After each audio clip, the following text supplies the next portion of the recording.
என்ன உலகம் இது? நம்ம எந்த உலகத்துல இருக்கிறோம்? என்ன நடப்புல இந்த உலகம் சென்று கொண்டு இருக்கிறது? ஒரு பொம்பளை பிள்ளைகளுக்கு, அதுவும் சிறுமிகளுக்கு ஒரு முறையாக எதிர்காலத்தை தீர்மானிக்கக்கூடிய இடத்தில் இருக்கக்கூடிய ஆட்சியாளர்கள், அதிகாரிகள் கண்டும் காணாமலும் இருக்கிறாங்க. நாங்கள் அவர்களை பார்ப்போம், இவர்களை பார்ப்போம், அந்த சமுதாயத்திற்கு நாங்கள் தான் குரல் கொடுப்போம், இவர்களுக்கு நாங்கள் பாதுகாப்பு அளிப்போம் என்று சொன்னவர்கள் யாரையுமே இந்த குழந்தையினுடைய மரணத்திற்கு பதில் சொல்வதற்கு நாதி இல்லை. எந்த உலகத்துல இருக்கிறோம்? நம்முடைய பிள்ளைங்க ஒழுங்கா நம்மளால வளர்க்க முடியுமா? அந்த பிள்ளை வாலிப பருவத்தை அடைய முடியுமா? நம்மை போன்ற அந்த பிள்ளையும் ஒரு திருமணத்தை நடத்தி பிள்ளைகளை பெற்றெடுக்கக்கூடிய ஒரு சூழலுக்கு வர முடியுமா?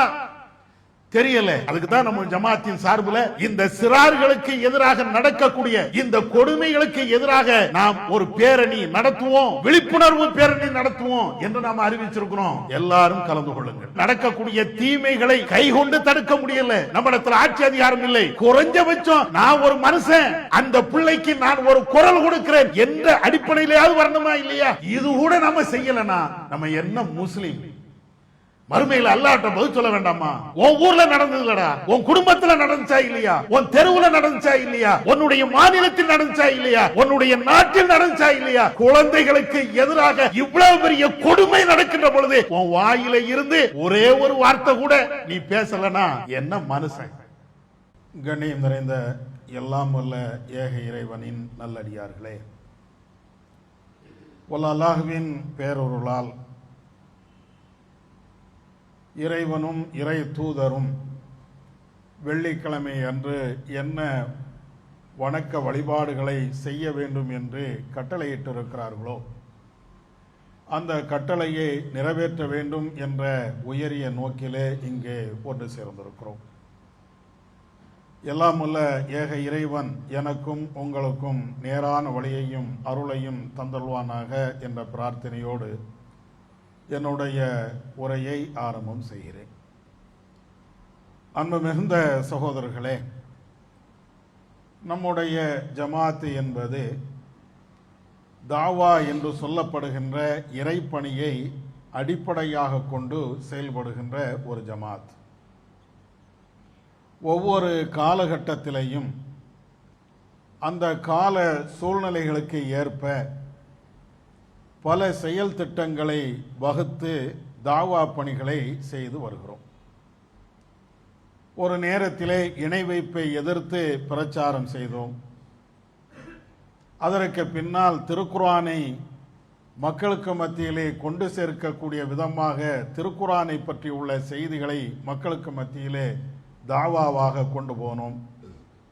பிதாத்துகள், அனாச்சாரங்கள், அக்கிரமங்கள், மூட பழக்க வழக்கங்கள், இதை எதிர்த்து பிரச்சாரம் செய்ய வேண்டும் என்று அந்த தலைப்பிலே ஒரு அஜெண்டாவை முன்னெடுத்து செயல்பட்டோம். அந்த வரிசையிலே அண்ணல் நபியே அழகிய முன்மாதிரி என்ற செயல் திட்டத்தை எடுத்து ஒவ்வொரு மாதத்திலையும் நபி அவர்களுடைய வாழ்க்கையை மக்களுக்கு மத்தியிலே கொண்டு சேர்க்கக்கூடிய விதமாக ஒவ்வொரு தலைப்பாக எடுத்து பிரச்சாரம் செய்து வருகிறோம். அந்த வரிசையிலே இந்த மாதம் ஜூன் மாதத்திலே சிறார்களின் தோழர் நபிகள் நாயகம் ஸல்லல்லாஹு அலைஹி வஸல்லம் என்ற தலைப்பை எடுத்து நபி அவர்கள் சிறார்களோடு, சிறுவர்களோடு, சிறுமிகளோடு, வருங்கால சந்ததிகளோடு நபி அவர்கள் எப்படியெல்லாம் நடந்து கொண்டார்கள், அவர்களுக்கு என்னென்ன செய்திகளை நபி அவர்கள் முன்வைத்தார்கள், அந்த சிறார்களோடு நபி அவர்களுடைய பழக்க வழக்கங்கள் எவ்வாறு இருந்தது என்பதை உலக மக்கள் அனைவர்களுக்கும் சொல்லக்கூடிய விதமாக இந்த தலைப்பை எடுத்து வைத்திருக்கிறோம். இந்த தலைப்பை பொறுத்தமட்டில் இந்த காலத்திற்கு மிக மிக ஏற்ற ஒரு தலைப்பு, அகில உலகத்திற்கும் தேவையான ஒரு செய்தி இதிலே இருக்கிறது. என்ன காரணம் என்று நீங்கள் பார்த்தீர்கள் என்றால், உலகம் முழுவதும் இன்றைக்கு சிறார்களுக்கு மதிப்பு இல்லை. அவர்கள் பலவீனமாக படைக்கப்பட்டவர்கள். எனவே நினைத்த மாத்திரத்திலேயே பாலியல் சீண்டுதல் செய்ய முடியும் என்ற நிலையை உருவாக்கி வைத்திருக்கிறார்கள். எனக்கு பிள்ளைகள் பிடிக்கவில்லை என்றால் கொலை கூட செய்வேன் என்ற நிலையை வைத்திருக்கிறார்கள். நாங்கள் பெரிய வல்லரசு, ஆதிக்க சக்தி, எங்களிடத்தில் ஆயுத பலம் இருக்கிறது, நாங்கள் வளர்ந்து விட்டோம், எங்களை எதிர்ப்பதற்கு யாருமே இல்லை என்று மாறுதட்டக்கூடிய உலக வல்லரசு நாடுகள் இந்த சிறார்களை குண்டுமலை பொழிந்தே கொலை செய்து விடுகிறார்கள். உலகம் முழுவதும் நீங்கள் குற்றவியல் நடைமுறை சட்டத்தை பார்த்தீர்கள் என்றால் சிறார்களுக்கு ஆதரவாகத்தான் இருக்கும். அதே நேரத்தில் உலகம் முழுவதும் குற்றங்கள் கூடுதலாக யார் மீது நிகழ்த்தப்படுகிறது என்றால் சிறார்கள் மீதாகத்தான் இருக்கும். அவங்களால எதிர்த்து பேச முடியாது, அவங்களால தர்க்க ரீதியான வாதங்களை வைக்க முடியாது, ஒருவன் அடிக்கிறான் என்றால் திரும்ப பதிலுக்கு அடிக்க இயலாது, வன்முறைகள் அவர்கள் மீது நிகழ்த்தப்பட்டால் அந்த வன்முறையை எதிர்த்து பலமான குரலோ அல்லது பலமான ஒரு எதிர்ப்பையோ அவங்களால செய்ய முடியாது. சமூகத்தில் ஆக கடைசி நிலையில் இருக்கக்கூடியவங்க இது எல்லாமே பார்த்து கொண்டுதான் இன்றைக்கு உலகம் அழிக்க வேண்டும் என்றால் சிறார்களைத்தான் நாங்கள் கை வைப்போம் என்ற நிலைக்கு செல்கிறார்கள். இதற்கு இந்தியாவிலேயும் உதாரணங்கள் இருக்கிறது, உலகம் முழுவதும் உதாரணங்கள் இருக்கிறது. சமீபத்தில் நடந்த நிகழ்வுகளை நீங்கள் பாருங்கள். கேரளாவே உலுக்கி விட்டது ஒரு சம்பவம். ஒரு தம்பதி கணவன் மனைவி அவர்கள் சந்தோஷமாக வாழ்கிறார்கள். அவர்களுக்கு அர்ஷது என்ற ஒரு குழந்தையும் பிறக்கிறது. கணவனுக்கு ஏதோ ஒரு குறைபாடு, அவர் நோய்வாய்ப்பட்டு செயல்பட முடியாத நிலைக்கு தள்ளப்பட்டு விடுகிறார். அந்த மனைவியோ இனிமேல் இந்த கணவனோடு வாழ இயலாது என்று நினைத்து வேற இன்னொரு ஆணோடு தொடர்பு வைத்துக் கொள்கிறார். பழைய கணவன் இல்லை, இப்பொழுது புதிய கணவன் என்றால் முறையாக சட்டத்தின் அடிப்படையில் கூட திருமணம் செய்யவில்லை, அவர்களாக சேர்ந்து வாழுகிறார்கள். இன்னொரு வார்த்தையில் சொல்ல போனால் கள்ளக்காதல் என்று இன்றைக்கு அதற்கும் ஒரு பெயரை வைத்திருக்கிறார்களே, அந்த அடிப்படையிலே அவர்கள் வாழுகிறார்கள். இப்பொழுது அந்த பெண்ணுக்கு 1.5 வயதில் உள்ள அந்த குழந்தை, இந்த குழந்தை திடீரென்று மயக்கம் மூடுகிறது. அந்த திருட்டுத்தனமாக வாழக்கூடிய அந்த மனிதன் அந்த குழந்தையை கொண்டு போய் ஆஸ்பத்திரியில் சேர்க்கிறார். அங்கே பார்த்தால் டாக்டர் சொல்கிறார்கள் அந்த குழந்தை இறந்து போய்விட்டது. உடனே இவர் சொல்கிறார், என்னுடைய குழந்தைக்கு நான் உணவு கொடுத்துக்கிட்டே இருந்தேன், உணவு தொண்டைக்குழியில போய் சிக்கி மூச்சு திணறல் ஏற்பட்டு அந்த குழந்தை இறந்திருக்கலாம் அப்படிங்கிறாங்க. ஆனால் அந்த குழந்தைக்கு ட்ரீட்மெண்ட் எடுக்கக்கூடிய அந்த டாக்டர்கள் பார்க்கிறாங்க, இது மூச்சு திணறினால் உணவு குழாயில் உணவு அடைக்கப்பட்டதின் காரணத்தினால் இறந்தது போன்று தெரியவில்லை. ஏனென்றால் உடம்புல பல்வேறு பகுதிகளில் காயங்கள் இருக்கிறது. 1.5 வயது ஒரு சின்ன பையன், உடம்பு முழுவதும் காயம். உடனே காவல்துறைக்கு தகவல் கொடுக்கிறாங்க. காவல்துறை வந்து போஸ்ட்மார்டம் பண்ண சொல்கிறது.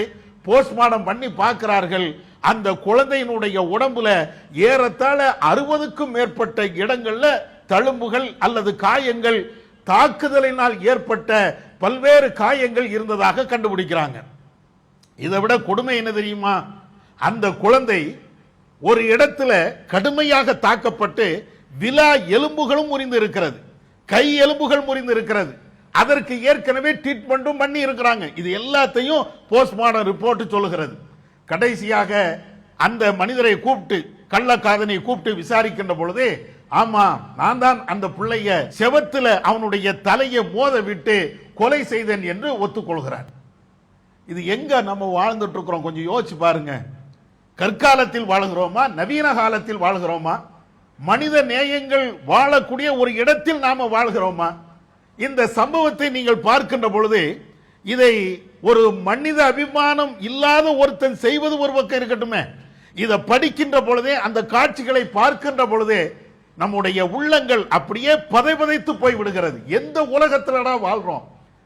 மிருகங்கள் கூட இப்படி செய்யாத, ஒரு காட்டு மிராண்டி கூட இப்படி செய்ய மாட்டானே, எவ்வளவு கொடூரமான. இதுக்கு இடையில அந்த தம்பதிகள் எல்லாம் முஸ்லிம் தம்பதி, வேற யாரும் கிடையாது. அல்லாஹ்வை நம்பியவர்கள், மறுமையை நம்பியவர்கள், லா இலாஹ இல்லல்லாஹ் முஹம்மது ரசூலுல்லாஹ் என்று சொன்னவர்கள் ஒரு பச்சிலம் பால குழந்தையை இப்படி அடித்தே கொலை செய்திருக்கிறார்கள் என்றால் எங்க போய் சொல்வது? இது ஒரு பக்கம். இப்படி ஒரு சம்பவம். இன்னொரு சம்பவம் கோயம்புத்தூரில் நடந்தது.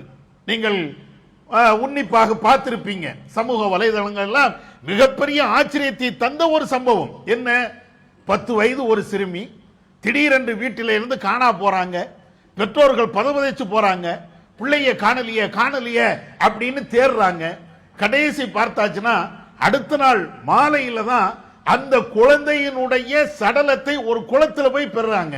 பார்த்தாச்சுன்னா இவங்களுடைய பிள்ளை நேத்து சாயந்தரம் வரையும் தன்னோடு இருந்தது, குடும்பத்தோடு விளையாடியது, நம்மோடு இருந்த அந்த பிள்ளைய இப்ப சடலமாக ஒரு குளத்துல அப்படியே பார்க்கறாங்க.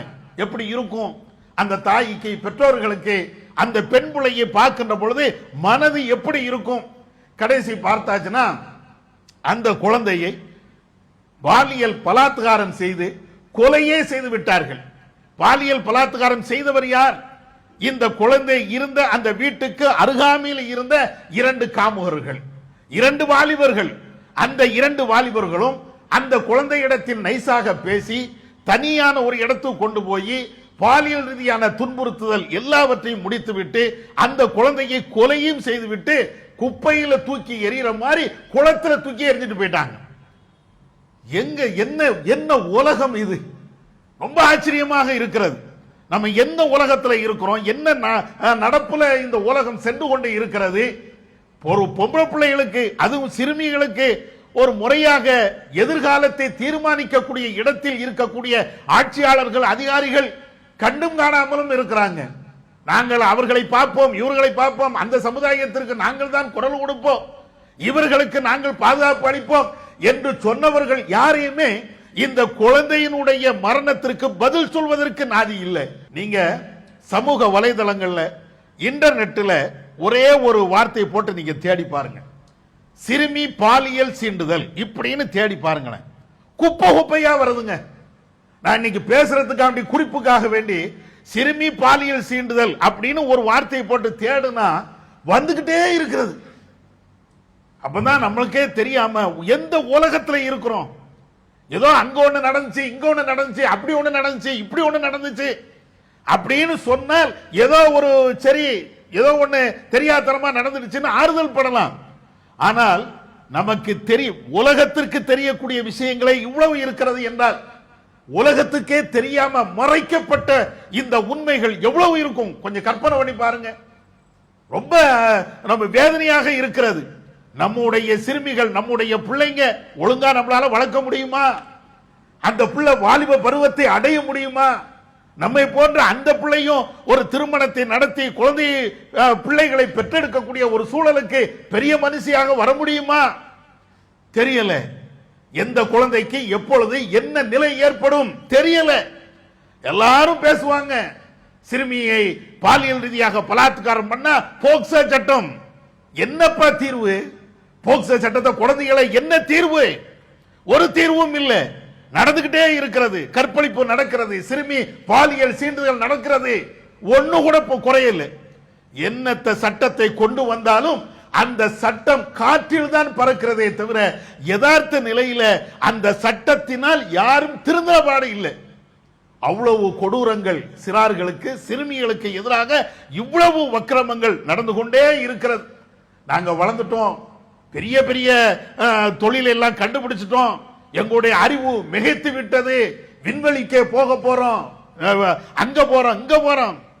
என்னடா உன் அறிவு வளர்ந்து என்ன புண்ணியம்? உன் வீட்டில் உள்ள பொம்பளை பிள்ளை ஒழுங்கா வளர முடியலையே, நம்ம வீட்டில் இருக்கக்கூடிய சிறார்கள் ஒழுங்கா வளர முடியலையே. இந்த மாதிரி உலகத்துல நாம இருந்துகிட்டு அறிவை பத்தி பேசுறது, நாங்க அப்படி வளர்ந்துட்டோம் இப்படி வளர்ந்துட்டோம் அப்படிங்கிறது வெத்து பேச்சு. இன்னும் சொல்ல போனால் கற்காலத்தை விட மோசமாக இருக்கும். நபியுடைய காலகட்டத்தில் நடந்த செய்திகள் உங்களுக்கு தெரியும், வரலாறுகளிலே நாம படிப்போம். பெண் குழந்தை பிறந்தால் அவர்களை குழி தோண்டி புதைப்பார்கள், குழந்தைகளை உயிரோடு கொலை பண்ணி கொண்டே இருந்தார்கள். இது எல்லாம் உங்களுக்கு தெரியும். சஹீல் புகாரிலே இடம்பெறுகின்ற ஒரு செய்தி, ஸைத் இப்னு அம்ர் இப்னு நுஃபைல் என்கக்கூடிய ஒருவர், அவர் நபி அவருடைய காலத்திற்கு முன்னாலேயே இப்ராஹிம் நபியுடைய வழிமுறைகளை பின்பற்றி வாழ்ந்த ஒரு தோழர். மார்க்க நெறியின்படி வாழ வேண்டும், கடவுள் ஒருத்தன்தான் என்ற அந்த சித்தாந்தத்தில் வாழக்கூடிய ஒருவர், அந்த கொள்கையை தேடி பல்வேறு பகுதிகளுக்கெல்லாம் பயணமாய் விட்டு வந்த ஒருவர் காபாவுக்கு வருகிறார். காபா முன்னிலையில் இருந்து கொண்டே பேசுகிறார், குறைஷிகளே, நீங்கள் பெண் பிள்ளைகளை குழி தோண்டி புதைத்து விடாதீர்கள், கொலை செய்து விடாதீர்கள், அந்த பிள்ளைகளுக்கு வாழ்வை கொடுங்கள். ஒரு சமயம் உங்களுக்கு பிறக்கக்கூடிய அந்த பெண் குழந்தையை வளர்க்க முடியவில்லை என்றால், கொலைதான் அதற்கு தீர்வு என்றால், அந்த பிள்ளையை கொலை பண்ணி விடாதீங்க, என்னிடத்தில் தந்து விடுங்கள், நான் வளர்க்கிறேன். அந்த பெண் பிள்ளைக்கு தேவையான பொருளாதார செலவை நான் செய்கிறேன். தயவு செய்து அந்த குழந்தையை கொன்று விடாதீர்கள். மக்களுக்கு மத்தியிலே அறிவிப்பு செய்கிறார். யாராவது ஒரு ஆள் ஒரு பெண் குழந்தையை கொலை செய்து விடுவார் என்றால், இவர் அந்த இடத்துக்கு போய் பிள்ளையத்தா நான் வளர்க்கிறேன், நான் வளர்த்து வாலிபமாக ஆக்கி அதற்கு பின்னால் அந்த குழந்தை உனக்கு தேவை என்றால் நீ எடுத்துக்க, இல்லைன்னா நானே அந்த குழந்தைய நான் திருமணம் முடித்து அதுக்கு என்ன செய்ய வேண்டுமோ அனைத்தையும் செய்து கொடுக்கிறேன். இதெல்லாம் எதை காட்டுகிறது? ஜாகிலியாவுடைய காலகட்டத்தில் பொம்பளை பிள்ளைய புதைச்சாங்க. ஜாகிலியாவுடைய காலத்தில், அறியாமை காலத்தில், முட்டாளுடைய காலத்தில், கற்காலத்தில் இவ்வளவு அநியாயம் நடந்துச்சு. அங்கேயும் ஒரு நியாயவான் இருந்தான். அங்கேயும் அந்த பிள்ளைகளுக்கு அனாதியாக விட்டக்கூடாது, கொலை பண்ணிடக்கூடாது என்று பேசுவதற்கு அங்கே ஒரு நியாயவான் இருந்தான். ஆனா இன்னைக்கு தமிழகத்தில் உண்டா? தமிழகத்தில் அத மாதிரி அல்லது இந்தியாவில் அத மாதிரி குழந்தைகளை நான் தத்தெடுத்து வளர்க்கிறேன், கொலை பண்ணிடாதடா, சிறார்களுக்கு எதிராக குற்றம் புரிந்து விடாத என்று பேசுவதற்கு உலகத்தில் இன்னைக்கு நாதி உண்டா? இப்பதான் வரலாறை படிக்கின்ற பொழுது ஸைத் இப்னு அம்ர் இப்னு நுஃபைல் அவர் மாதிரி ஒரு ஆளுங்க இல்லையே. இருந்திருந்தால் அரசு கொலை செய்யப்பட்டிருப்பானா? கோயம்புத்தூர்ல அந்த பெண்ணு துடிதுடிக்க கற்பழிக்கப்பட்டு பாலியல் சீண்டுதலுக்கு தூண்டப்பட்டு கொலை செய்யப்பட்டு இருப்பாளா? இன்னைக்கு மனிதன் இல்ல, மனிதன்கிற பேர்ல மிருகங்கள் சுத்தி கொண்டே இருக்கிறது. யதார்த்த நிலையாதான், கேட்கறதுக்கு நாதி இல்ல. அப்படிதான். ஆனா நபி அவர்கள் இப்படிப்பட்ட கற்கால சூழ்நிலைகள்ல அவங்க அப்படியே மாத்தினாங்க.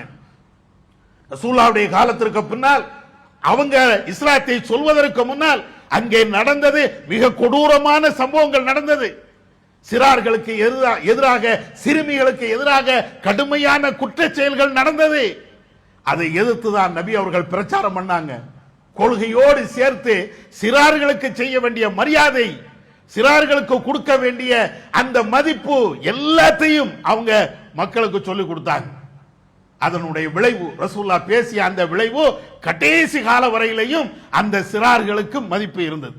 ரசூலுல்லாஹ் பேசிய சிறார்களுக்கு ஆதரவாக அவங்க நடந்து கொண்ட ஒவ்வொரு விஷயத்தையா நீங்க பாருங்க. நபிகள் நாயகம் ஸல்லல்லாஹு அலைஹி வஸல்லம் அவர்கள் தன்னுடைய பேரப்பிள்ளை ஹசன், ஹுசைன் ரொம்ப ரசூலுல்லாஹ்வுக்கு விருப்பமான பிள்ளைங்க. ரசூலுல்லாஹ் எடுத்து முத்தமிடுறாங்க. குழந்தையை எடுத்து முத்தமிட்ட உடனே ஒரு நபித்தோழர் வருகிறார்.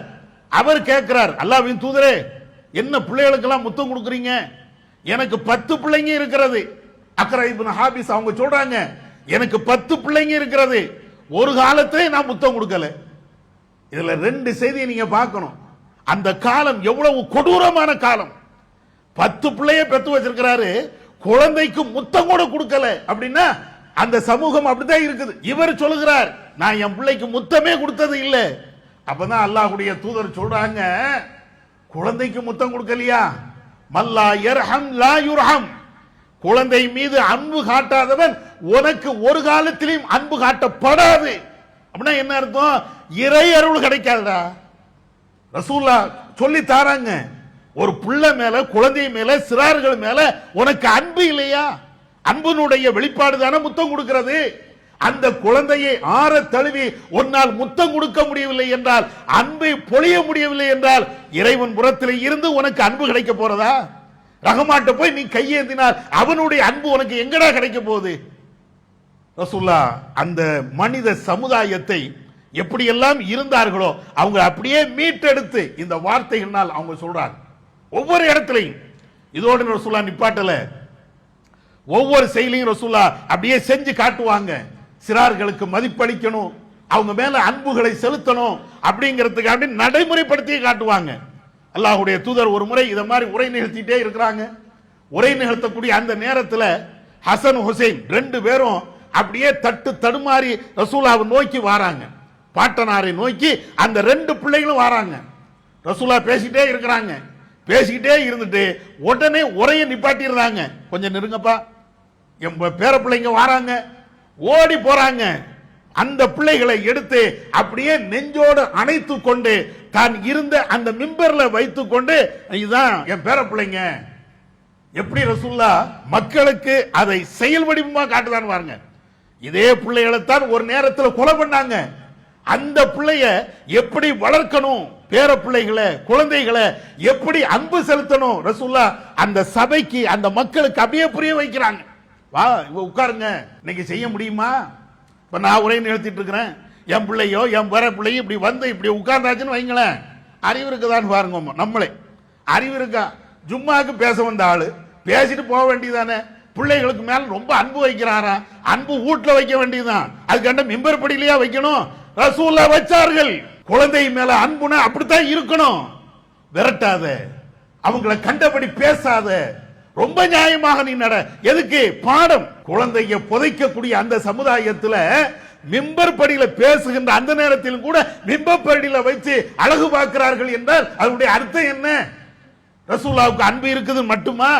நீங்க எப்படி எல்லாம் நடந்தீங்க, எப்படி நடக்கணும், அதை புரிய வைக்கிறாங்க ரசூலுல்லாஹ். அது மாத்திரம் இல்ல, பிள்ளைகளை ஒருத்தன் அனாதையாக விட்டு விட்டான் என்றால், பிள்ளைகளை பெற்றெடுத்து அதை கேட்பாரட்டு விட்டு விடுகிறான் என்றால், அல்ல வேற ஏதாவது ஒரு காரணத்திற்காக வேண்டி பெற்றோர்கள் இல்லை என்றால் எடுத்து வழங்க. நபிகள் நாயகம் ஸல்லல்லாஹு அலைஹி வஸல்லம் அவங்களுடைய காலகட்டத்தில் நடந்த ஒரு முக்கியமான சம்பவம். நபி அவர்கள் ஒரு போருக்கு சில நபி தோழர்களை அனுப்பி வைக்கிறாங்க. அப்படி அனுப்பி வைக்கின்ற பொழுது அல்லாஹ்வுடைய தூதர் ஒவ்வொன்னா சொல்லி வைக்கிறாங்க. ஏப்பா, நீங்க ஒரு போருக்கு போறீங்க, முதல்ல அந்த தளபதியாக இருக்கக்கூடியவர் ஸைத் இப்னு ஹாரிஸா அவங்க தலைமையேற்று இருக்கட்டும். ஒரு சமயம் அவர் கொலை செய்யப்பட்டு விட்டார் என்றால் ஜாஃபர் இப்னு அபி தாலிப் அவர் தலைமை இருக்கட்டும். அவரும் கொலை செய்யப்பட்டு விட்டார் என்றால் அப்துல்லா இப்னு ரவாஹா அவங்க தலைமை இருக்கட்டும். ரசூலுல்லாஹ் எந்த போர்லையும் இப்படி சொன்னதே கிடையாது.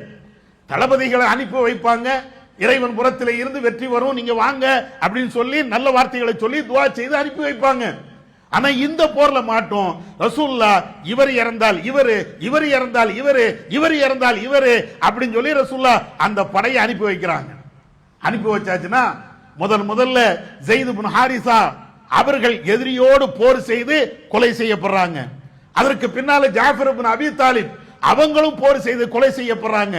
அதற்கு பின்னால அப்துல்லா இப்னு ரவாஹா அவங்களும் போர் புரிந்து கொலை செய்யப்படுறாங்க. கடைசியாக சைஃபுல்லா என்று சொல்லப்படுகின்ற காலித் இப்னு வலீத் அந்த பொறுப்பை எடுத்து அந்த படை வெற்றி கொண்டு மதீனாவுக்கு திரும்பி வருகிறது. மதீனாவுக்கு வருகின்ற அந்த நேரத்தில் நபி அவர்கள் மக்களை எல்லாத்தையும் கூட்டி வச்சுட்டு பேசுறாங்க. தோழர்களே, நான் ஏற்கனவே குறிப்பிட்டது போல அந்த 3 நபி தோழர்களும் இறந்து போய்விட்டார்கள்.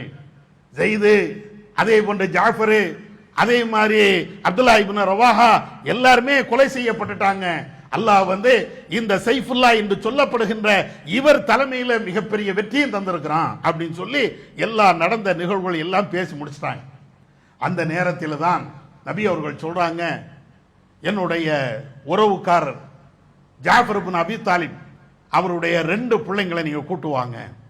ஜாஃபர் கொலை செய்யப்பட்டாரு, அவருக்கு பிள்ளைங்க இருக்கிறாங்க, அதுவும் 2 ஆம்பளை பிள்ளைங்க, அந்த 2 பிள்ளைகளை கூட்டுவாங்க அப்படிங்கிறாங்க. ரசூலுல்லாஹ்வுடைய முன்னிலையில் அந்த குழந்தைகள் கொண்டு வரப்படுறாங்க. அல்லாஹ்வுடைய தூதர் அந்த ஹதீஸ் அறிவிக்கக்கூடிய நபித்தோழர் சொல்றாங்க, அந்த 2 பிள்ளைகளும் கோழி குஞ்சு மாதிரி அப்படியே அடங்கி ஒடுங்கி போய் வருது. தகப்பன் இல்ல, தாய் மட்டும் இருக்கிறாங்க. ஒரு குடும்பத்தில் யாருமே இல்லாம நிர்கதியாக விடப்பட்ட ஒரு குழந்தை எப்படி இருக்கும்? அப்படியே ஒடுங்கி போய் அப்படியே வருது. ரசூலுல்லாஹ் பார்த்துட்டு ஒன்றும் இல்லை, முதல்ல ஒரு முடி திருத்தக்கூடிய ஒருவரை கூட்டுவாங்க அப்படிங்கிறாங்க. அவங்களுக்கு மொட்டை அடிக்க சொல்றாங்க. அந்த பிள்ளைகளுக்கு அவனுடைய துஆ செய்யறாங்க. எதிர்காலத்தில் நல்ல நிலை ஏற்படட்டும் என்று அல்லாஹ்வுடைய தூதர் எல்லாமே சொல்லி கொடுக்குறாங்க. பிள்ளைகளை அரவணைச்சு வச்சுக்கிறாங்க. அந்த நேரத்தில் தான் ஜாஃபருடைய மனைவி அங்க வராங்க. வந்து ரசூலாட்ட கேட்கிறாங்க, அல்லாஹ்வின் தூதரே, நீங்க துஆ செஞ்சீங்க, என் பிள்ளைகளை நீங்க அரவணைக்கிறீங்க, ஆனாலும் இவங்களுடைய எதிர்காலம் என்ன? எனக்கு கணவன் இல்லையே, பிள்ளைகள் மட்டும்தானே இருக்கிறாங்க, வருமானம் இல்லை, எதிர்காலத்தை பற்றி உள்ள எந்த சிந்தனையும் எனக்கு இல்லை, என் பிள்ளைகளை யார் பார்ப்பது? ஒரு தாய்க்கு இருக்க வேண்டிய கவலை தானே. தகப்பை இல்லை என்றால், வருமானமே இல்லை என்றால், அந்த குழந்தையை பராமரிப்பதற்கு தாய் மட்டும்தான் இருக்கிறாள் என்றால் அந்த குழந்தை எவ்வளவு நெருக்கடியாக இருக்கும். அப்பொழுதுதான் அல்லாஹ்வுடைய தூதர் கேட்கிறாங்க, அம்மா பிள்ளையை பார்த்து நீ பயப்படுறியா? இந்த குழந்தை வளர்வது, செலவினங்கள், எதிர்காலத்தினுடைய நிலை, அந்த குடும்பத்தினுடைய நிலை, இதை கண்டு நீ அஞ்சுகிறாயா? இல்ல, நீ கவலைப்படாத. ஆனா வலியுஹும் ஃபித் துன்யா வல் ஆகிரா, இந்த குழந்தைகளுக்கு உலகத்திற்கும் மறுமைக்கும் நானே பொறுப்புதாரி. அந்த பிள்ளைகளை நான் எடுத்து வளர்க்கிறேன். ஜாஃபர் போர்க்களத்திலே கொலை செய்யப்பட்டு விட்டார். குடும்பம் நடுத்தரிலே நிற்கிறது. இந்த குழந்தையை வறுமையை காரணம் காட்டி, வரவு இல்லை என்ற காரணத்தை காட்டி கொலை செய்வதற்கு நான் அனுமதிக்க மாட்டேன், நான் பொறுப்பெடுத்துக்கிறேன். ரசூலுல்லாஹ் அந்த பிள்ளைகளை பொறுப்பெடுத்து அவங்க வளர்க்கிறாங்க. இத மாதிரி 1-2 சம்பவம் இல்ல, நபி அவர்கள் ஏராளமான குழந்தைகளை அப்படித்தான் எடுத்து வளர்க்கிறாங்க. ரசூலுல்லாஹ்வுடைய அவங்களுடைய வாழ்க்கையை நீங்க பார்த்தீங்கன்னா ஏராளமான விஷயங்கள். இத மாதிரி நபி அவர்கள் ஒவ்வொரு கட்டத்திலையும் அந்த பிள்ளைகளை அரவணைக்கிறது, சிறார்களை அரவணைக்கிறது. ரோட்ல போனாலும் அல்லாஹ்வுடைய தூதர் இப்படி தெருவுல போவாங்க. தெருவுல போனாச்சுன்னா சிறார்கள் இருக்கிறாங்களே, சின்ன பிள்ளைங்க, ரசூலுல்லாஹ்வுடைய கையை பிடிச்சுக்கிட்டே அப்படியே இழுத்துக்கிட்டே போவாங்களாம். ரசூலுல்லாஹ் அந்த குழந்தைகள் போகக்கூடிய விதத்துல அவங்களும் அப்படியே போயிடுவாங்க. எவ்வளவு பாசம் இருந்தால், எவ்வளவு நேசம் இருந்தால், இப்படி எல்லாம் ரசூலுல்லாஹ்வுடைய காலத்தில் நடந்தது தானே. எப்படி அந்த சமுதாயத்தை மாற்றி வைத்திருக்கிறார்கள். சிறார்களை கொலை செய்த அந்த சமுதாயம் இன்றைக்கு சிறார்களுக்கு இவ்வளவு பெரிய மரியாதை கொடுக்கக்கூடிய அளவிற்கு மிகப்பெரிய ஒரு நிலையை ரசூலுல்லாஹ் ஏற்படுத்தினாங்க. ரசூலுல்லாஹ் அப்படி வாழ்ந்து காட்டினாங்க. எந்த அளவுக்கு என்றால், நபிகள் நாயகம் ஸல்லல்லாஹு அலைஹி வஸல்லம் காலத்தில் நடந்த நிகழ்வை அன்னை ஆயிஷா ரலியல்லாஹு தஆலா அன்ஹா அவங்க அறிவிக்கிறாங்க. அவங்க வீட்டுல ஒரு யாசம் கேட்கக்கூடிய ஒரு பெண் வராங்க. ஆயிஷா இடத்துல யாசம் கேட்கக்கூடிய ஒரு பெண். அந்த பெண்ணு தன்னோடு 2 குழந்தைகளையும் தூக்கிட்டு வராங்க. ஏதாவது தாங்களேன். ஒரு ஹதீஸ்ல ஆயிஷா நாயகி ஒரு பேர்த்தம்பழம் கொடுத்தாங்க அப்படின்னு வருது. தர்மம் கேட்டாங்கல்ல, கொடுக்கணும்னு வருது. இன்னொரு ஹதீஸ்ல அந்த பெண்ணு தன்னிடத்தில் ஒரு 3 பேர்த்தம்பழத்தை வச்சிருக்கிறாங்க. யாசம் கேட்க வந்த அந்த பெண்ணு 3 பேர்த்தம்பழம், கையில 2 பிள்ளைங்க. உடனே அந்த பிள்ளைங்க கேட்குது, ஏதாவது தாமா, சாப்பிட்றதுக்கு தாமா, தாயிட்ட கேட்குது. உடனே தாய் இருக்கக்கூடிய 3 பேர்த்தம்பழத்தை ஒன்ன ஒரு குழந்தை இடத்துல, இன்னொரு குழந்தை இடத்துலையும் கொடுக்குது. கொடுத்துட்டு 3வது அந்த பேர்த்தம்பழத்தை அதை பிச்சு தான் வாயில வைக்க போகுது. அந்த குழந்தைங்க, ஏமா அதையும் தாயேன், அந்த பேர்த்தம்பழத்தையும் தந்துறேன். உடனே அந்த தாய் தன்னிடத்தில் இருக்கக்கூடிய அந்த பேர்த்தம்பழத்தையும் 2ஆக பிச்சு அந்த 2 குழந்தைக்கும் கொடுக்குது. இதை ஆயிஷா நாயகி அப்படியே பார்க்கறாங்க. ஆயிஷா நாயகி பார்த்துட்டு ரொம்ப ஆச்சரியம், என்னடா இது, பிள்ளைக்கு ஆளுக்கு ஒண்ண கொடுத்தாங்க, 3வது ஒரு பேர்த்தம்பழம் இருந்தது, அந்த தாய் வாயில வைக்கின்ற பொழுது அதையும் பிச்சு அந்த குழந்தைக்கு கொடுக்கறாங்க அப்படின்னா என்ன மாதிரி ஒரு உலகம். அவங்களால ஆச்சரியம் தாங்க முடியல. ரசூலுல்லாஹ் வீட்டுக்கு வராங்க. ஆயிஷா நாயகி நடந்த நிகழ்வுகளை ரசூலுல்லாஹ்ட்ட சொல்றாங்க. உடனே ஆயிஷாவே ரொம்ப ஆச்சரியப்படுதியா, அந்த தாய்க்கு சொர்க்கம் கடமையாக ஆகிவிட்டது. ரசூலுல்லாஹ் சொல்றாங்க, அந்த குழந்தைக்கு இந்த தாய் தன்னிடத்தில் இருந்த அந்த பேர்த்தம்பழத்தை கொடுத்தாங்களே, இதனாலேயே சொர்க்கம் வாஜிபு. அது மாத்திரம் இல்ல, அந்த பெண்ணுக்கு நரகத்தில் இருந்து விடுதலை கிடைத்து விட்டது. போதுமா? எந்த சமுதாயத்தை எப்படி மாற்றாங்க நீங்க பாருங்க. குழந்தையை கொலை செய்த அந்த சமுதாயத்தில் தனக்கே உணவு இல்லாம போனாலும் பிரச்சனை இல்லை, என் பிள்ளைக்கு உணவு கிடைக்கட்டும் அப்படின்னு சொல்லி கொடுக்குறாங்க பாருங்க. இதுதான் ரசூலுல்லாஹ் காட்டி தந்த வழிமுறை.